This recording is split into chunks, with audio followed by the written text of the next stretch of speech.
Welcome back. Time for a brand new segment here on ABC 27 News at Noon, the local business beat. Every Thursday, we'll be highlighting business stories right here in the Mid-State. And joining me to do that is ABC27.com business reporter Mac Bell. Mac, welcome to ABC 27 News at Noon. Thank you so much, James. I'm really excited to be here.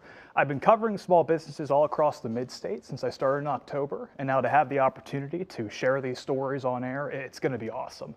I'm looking forward to seeing all the local businesses being highlighted. So what do you have for us? Oh, absolutely. Well, without further ado, it's time to get down to business.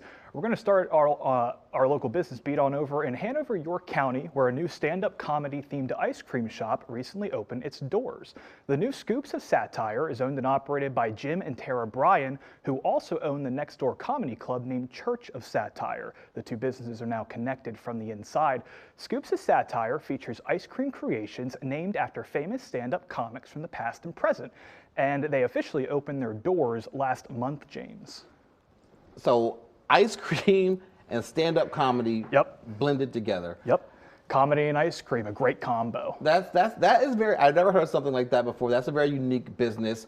What types of flavors do they have there? They have things that are pretty unique? They do. They have very unique flavors. So the one that stands out to me is called the Bill Burr, emphasis on the burr. That's a sherbet milkshake. They also have another one called the Dave Chippell, and that's a chocolate chip cookie dough milkshake with crushed cookies and chocolate syrup.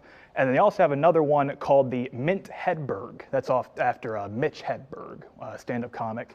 And that one is just a mint milkshake.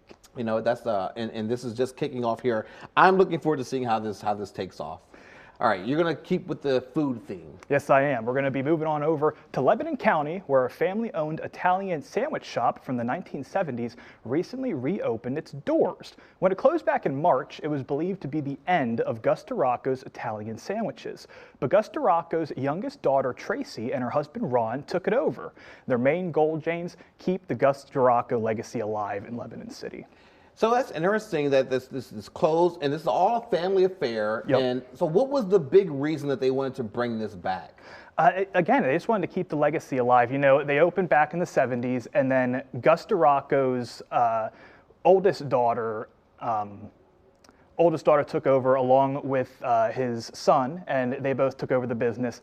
His son, Tony, stepped aside in 2014, and then once his daughter retired, then it gave Ron and Tracy the opportunity to step up and take over the business. So it really is just keeping the family business alive a little longer in Lebanon City. Yeah, so closed for a couple months, but now it's back. Yep. All right, you're going to talk some toys now. Yep, now we're getting down to toys. We're going to close out our local business beat over in Hummelstown, Dauphin County, where a local business owner recently unveiled his new 15,000 square foot toy store. The longtime Toys on the Square recently relocated to the former home of Rhodes Hallmark and Gift Shop, which closed back in January.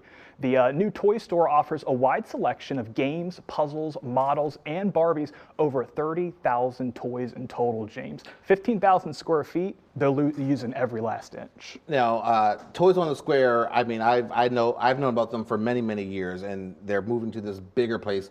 They've been all over the Mid-State.